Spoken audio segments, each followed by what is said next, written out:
So now we're ready to plot the two-phase envelope that we're going to derive from our Maxwell construction. But first, let's go over what we're going to be doing here. So if we take a look at this, we have this loop here. This is called the van der Waals loop.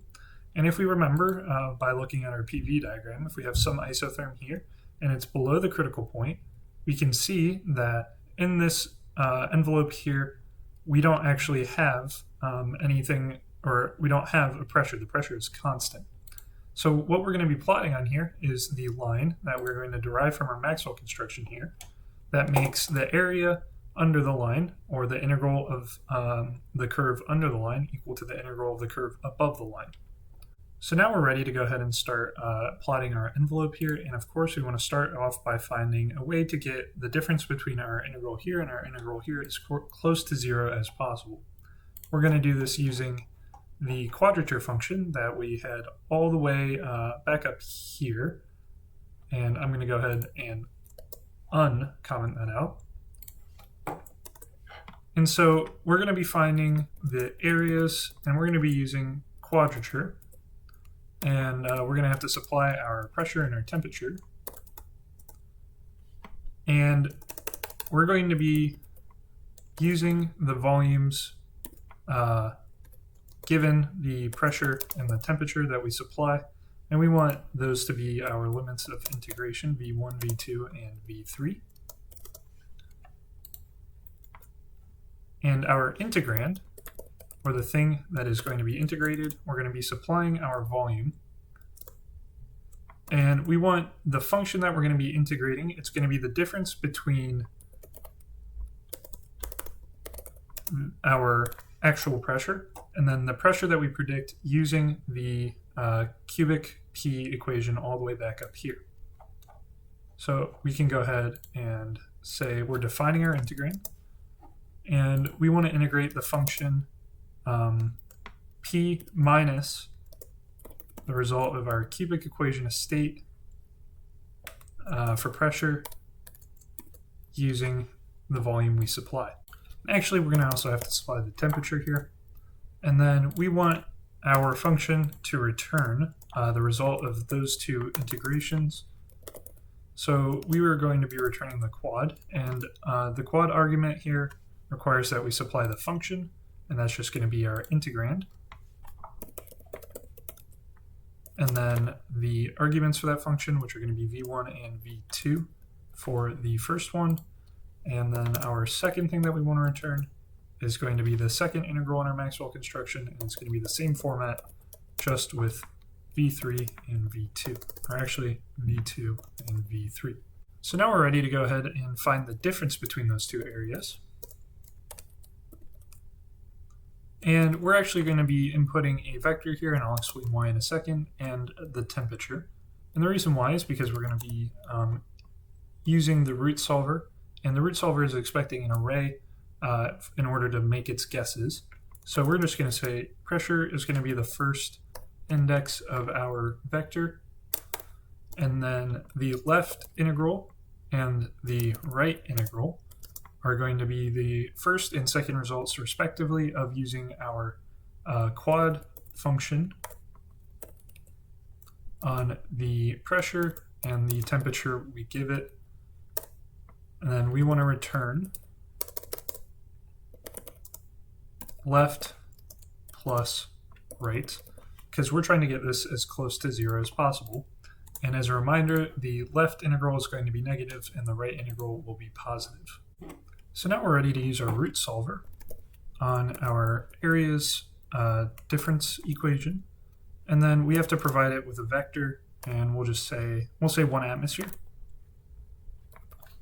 And then we'll use some random temperature value, which we have to specify using args. And args is basically saying, okay, we're giving you the vector that you need, but what's this other function that you need, or this other input that you need? That's our other argument. And it looks like I accidentally brought that argument outside of the function there. So we have our vector, and again, we're going to say 101,325 pascals, and then we'll give it args equal T, and we just have to specify what our T is. We're going to say T is equal to 400, And let's take a look at what this gives us. So that's our value there. That's in pascals. And this corresponds to this line right here. And we can actually call this our vapor pressure. So now let's take a look at what happens when we actually run this. We should get a bunch of different information. We do, but the one that we're interested in down here is this root here. And so this is in pascals, and we only want the x result, and we only want the first index of that array. So if we run this again, you'll see that we'll only get a number. Awesome. So now let's take a look at how our graph looks up here. So obviously we have a bunch of different isotherms, and each of those isotherms is going to have its own liquid vapor envelope. And we're going to want to find the specific pressure that's going to result in having a good Maxwell construction where the area of the loop under the pressure is going to be equal to the area of the loop above the pressure. So to do that, we're going to have to calculate it for each of these isotherms. So our temperature is going to be changing. And for each of these temperatures, we're going to want to have a set of points that we can go ahead and plot on here. And again, our axes are going to be volume and pressure. So we're going to want to store the results of our pressure and our volume calculations at each of these isotherms. So let's go ahead and define our volumes. When we do the cubic volumes function, we're going to get three results. And again, V1, V2, V3. This is the volume, or the specific volume of the liquid phase, a intermediate specific volume that doesn't correspond to anything in real life, and then a gaseous specific volume. So we have VL, VI, and VG. And then we're actually going to use the result of our PVAP expression up here, the root of our difference in areas function, as our argument or our input for pressure, and then we're also going to use the same temperature. And then if we want to just take a look at what our three things are, our three volumes. Again, this intermediate value right here doesn't actually correspond to anything in real life, and we're not going to be using it. So we can actually mark that with an underscore. And an underscore is just generally how you name a value or a variable that you're not going to end up needing. So now we're going to want to do this for a bunch of different temperatures like we talked about. So we're going to create a for loop, and it's going to iterate through a bunch of temperatures. Then for each temperature, we want to store the result for the liquid volume, the gaseous volume, and our PVAP. So we're going to make three lists, one for our PVAP. And we'll leave these blank for now.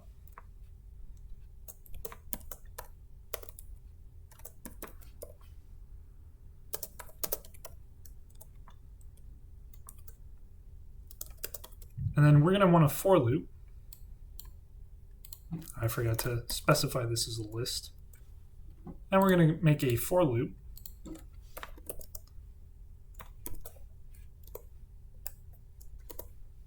Oop, I'm all over the place here.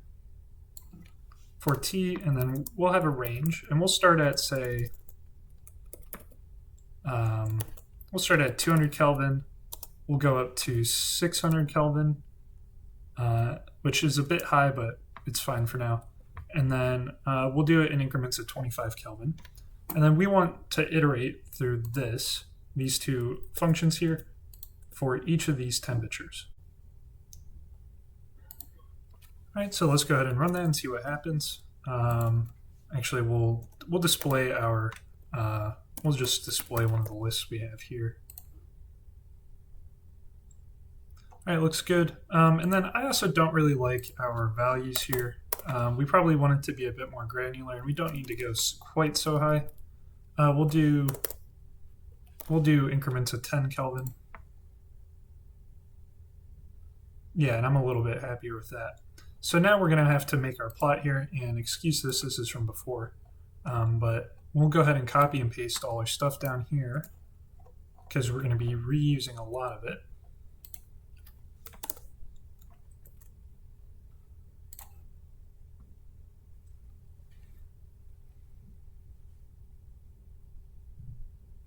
Taking a bit here to make the plot, but we're getting there. All right, so here's our plot from before, and now we want to put our the list for the volumes for the liquid phase and for the gas phase onto our plot. So we're going to call this one Fig2 because we're not very creative here. And we're going to want to add another scatter plot. We don't want it to be a part of this for loop.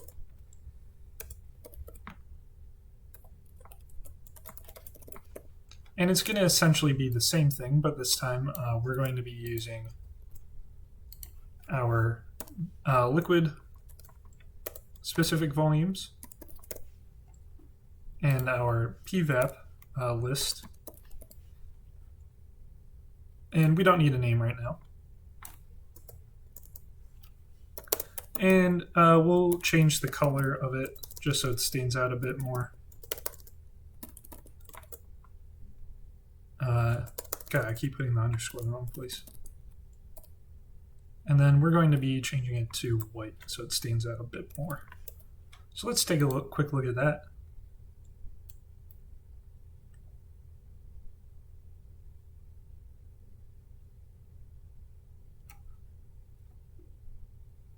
All right, so we have something here.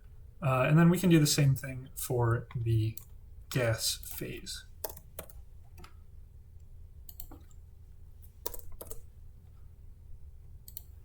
And theoretically, the specific volumes of the gas phase should plot a little bit further out this way. All right, so you'll notice that we have our liquid phase specific volumes all the way back here, and then we have our gas phase specific volumes all the way out here. And we want to find a way to connect these somewhere in the middle to create our envelope. So to connect these two together, if we take another look at one of these PVT diagrams that I unfortunately accidentally closed out. If we take another look at one of these, and this will do for now, it's not great, but if we take a look at it, as you increase along here, you're increasing from the left side, which is the liquid phase, and you're decreasing in terms of specific volume from the vapor phase. So we could add these lists together, our liquid volume and our gaseous volume lists. And if we add the opposite of our gaseous volume list plus our liquid volume list, we'll be able to fill in this space here. So let's go ahead and try that. And we're going to call this our P plot. And if we could get it to, there we go. We'll have our P plot, and then we'll also have our V plot. And again, our the way we're going to do this is we're going to take our liquid volume list, and we are going to add the opposite of our gaseous volume list. Way we can do that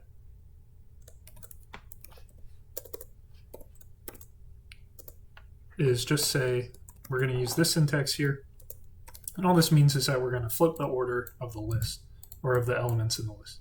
And we can do the same thing for our P plot.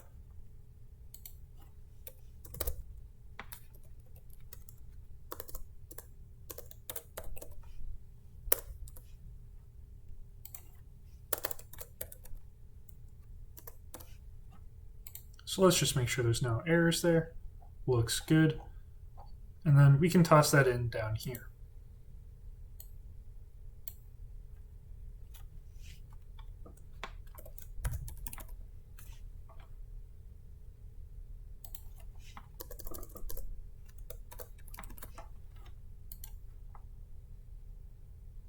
Oh, looks like I accidentally used PVAP instead of P.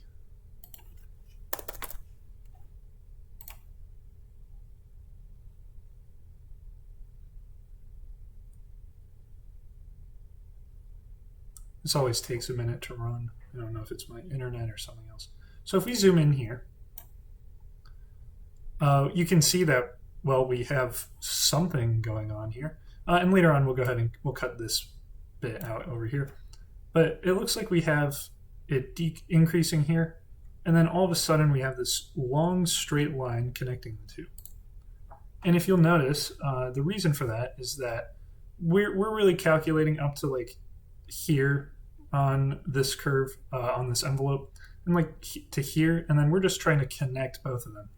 But in reality, as you go along this specific volume curve, the slope of this envelope is extremely steep.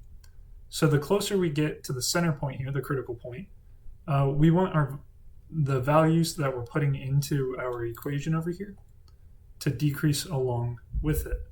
That way, as we get closer, we're taking finer and finer calculations in order to calculate each of the elements of our liquid volume, our gaseous volume, and our vapor pressure. So the way that we can do that is making some sort of exponential function for t that decreases as we increase the value that we were putting into the function. So we're going to change this, and I'm actually going to change this to a lin-space function just because it's a little easier to work with. And since we're using an exponential function, we want to keep our values fairly tight, and we'll go up to 8, I guess. And then we want a lot of values, so we're gonna do 1,000 values. And then we need our function for pressure, and we know that we're going to have to shift whatever function this is up to our initial, this is for temperature. We're going to have to shift whatever function this is up to get to our initial temperature that we initially guessed. So that was 200 for us. We might come back and change that later. I'm not sure yet. So if we were to mess around a bit, and credit to Mike O'Connell, he gave me the idea of doing this on Desmos. If we play around with some functions, we have y equals x, y equals ln of x, y equals, I don't know, x squared. I'm used to Python formatting. And we'll do y equals e to the x.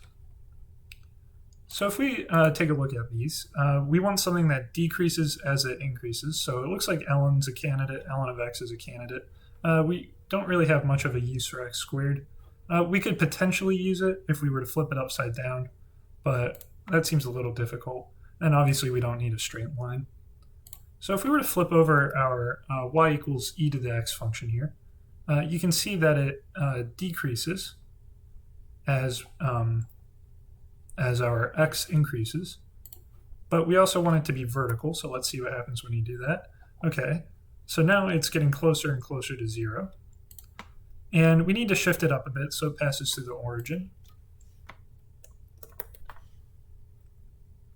Okay, and then we will need to shift it higher if we want to use this in our equation, but we're not going to do that here, so we don't have to zoom in and out constantly. But we're going to shift it up to our initial guess, which was 200. And then we want to put something in front of this so that it doesn't pass the maximum value that we need. And the maximum value that we need is our critical temperature minus our temperature that we are initially guessing. So in that case, it's the critical temperature minus our initial guess, or not our initial guess, I should say our initial temperature, and we want to plug in that function. So we'll do numpy.exponent and then of x, and then we want to subtract 1 and then add 200 onto the end of that. So let's go ahead and take a look at that again. I did change up the function a little bit while I was off camera. I changed it to 1 minus numpy exponent of negative x. I had to change the guess a bit too because it was being a bit goofy. And then the other thing is I can't remember if I talked about this before, but make sure that we are taking the first element of the array that this integrand function is going to spit out. Or actually, sorry, I should say this quadrature function. because it's going to give us both the element that we need, which is the area under the integral, but it's also going to give us an estimate of error. So let's do that one more time, just make sure everything works. And something else to note is that if this number is too big, you might end up with some sort of error. Hopefully it finishes running here soon. Having this 1,000 steps is really bogging things down, but it'll make our thing a bit smoother. Yeah, as you see, it makes it spit out an error, so we'll leave that at 7.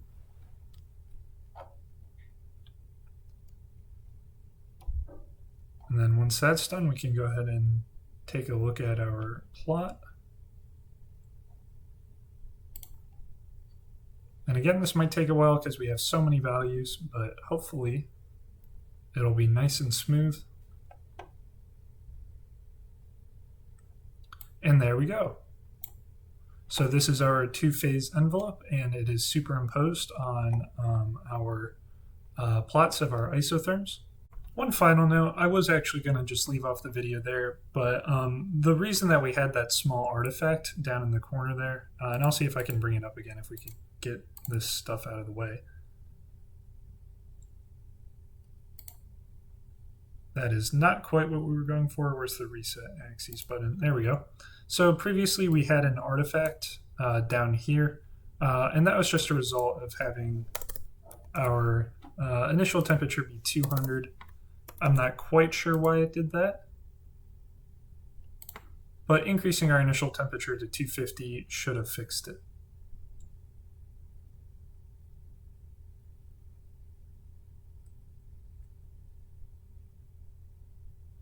So again, this is just showing the artifact when our initial temperature is 200. Yeah, see? So if we increase this to 250, that artifact goes away.